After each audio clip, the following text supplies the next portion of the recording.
BookTube, this is Top 5 Wednesday. I got my ticket for the long way round. This week we're talking about books that are set in or around where we live. That can be in a broad sense, like they're set in the United States or in the UK or in a country, Australia, or it can be in a more specific sense, like it's set in my state or it's set in my city. And for me, because I've lived in several places, I also chose books that had a character that started out or was from a place where I lived. So I only came up with 5, actually, with 2 honorable mentions, which is really good for me, I think. You know, me, the person that can only pick 50.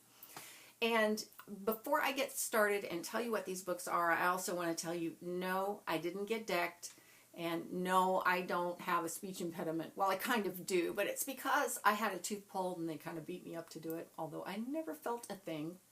Yeah, not really, but kind of. And then I also got new braces, which proves that you're never too old to get braces.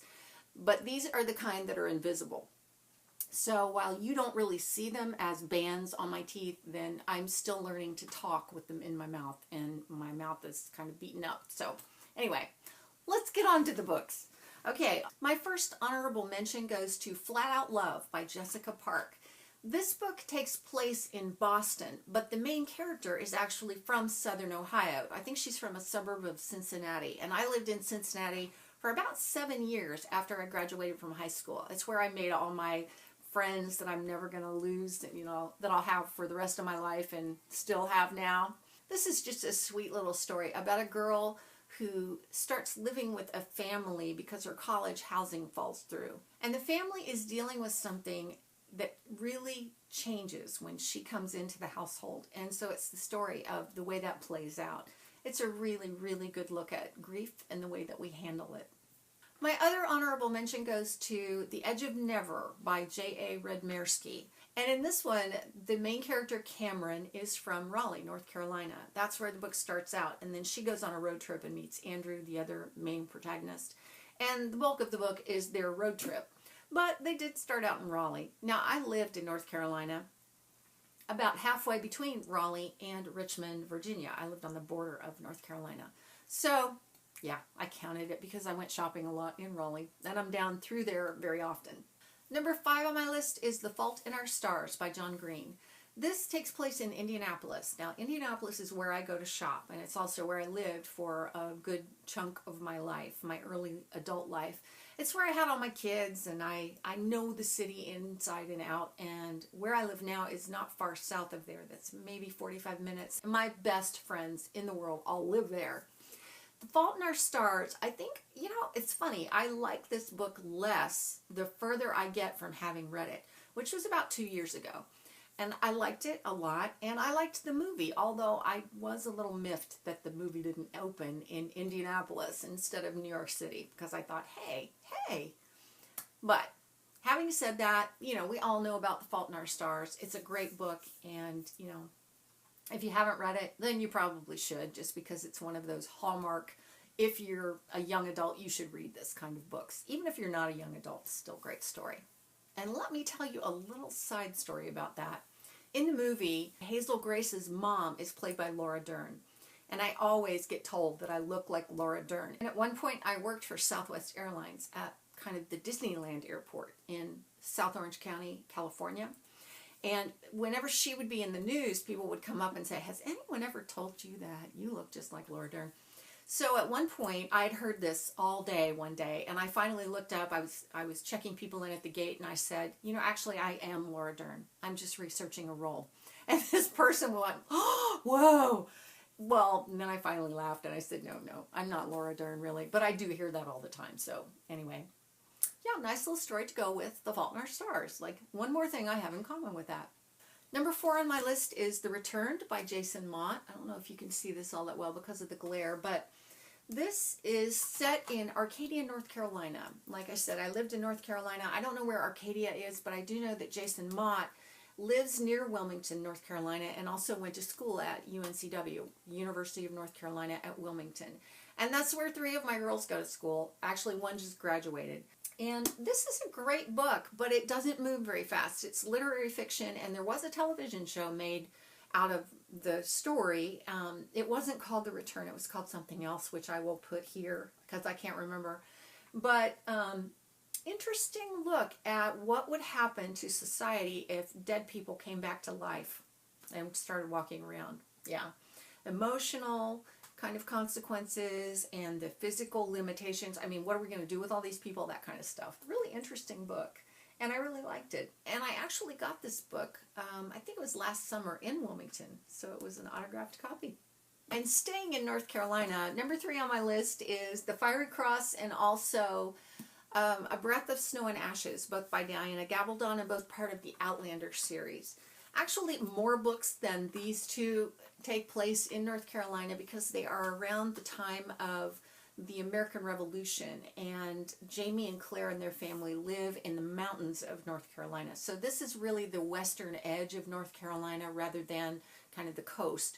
Although some of this book does take place near the coast, and by that I mean Ocracoke Island and Beaufort, kind of pirate territory. This is an epic story. If you know anything about Outlander, you know that it takes place in Scotland, but then they go on a ship to the United States, and they're in North Carolina around the time of the American Revolution. So it's just this ongoing epic saga of Jamie and Claire. I love this series, and you should read it, even though the books are massive. And this is a smaller one, yeah. So, but totally worth it. And number 2 on my list is the Unwind series by Neal Shusterman. I have book 2 of this series, which is Unholy. Unwind takes place in Akron, Ohio, which is north of where I grew up, but is where my sister-in-law lives, and also in Scottsburg, Indiana, which is a little bit north of Louisville, Kentucky, as you go straight up north. And it's about maybe an hour and 15 minutes southeast of where I live right now. And my husband has family there. There are 4 books in the series, and honestly, I think this ought to be required reading for high school and college students both.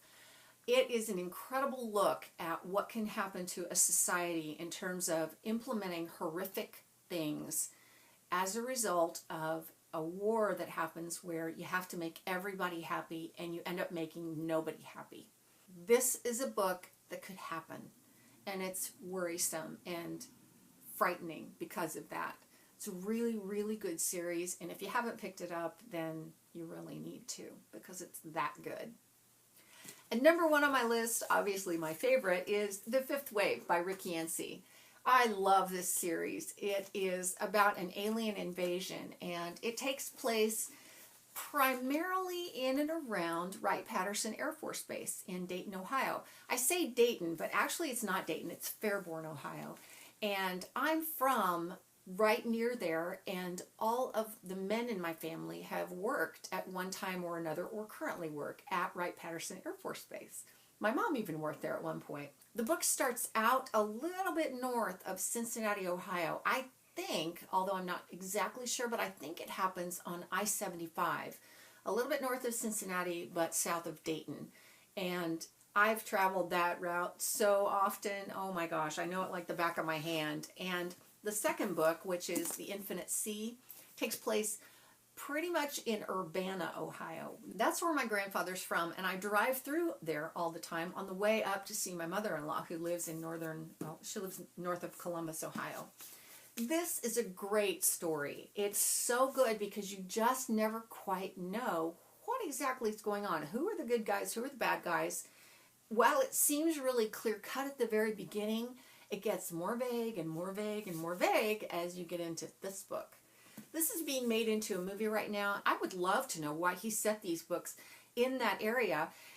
And I'm kind of happy that he did, because I know all the landmarks. It's really fun. So obviously I have a decided bias for these books. And I really do love the story. It's a great alien invasion story. So those are my top 5 picks for books that are set in and around where I live or have lived or ever want to live. Or a character is maybe from there.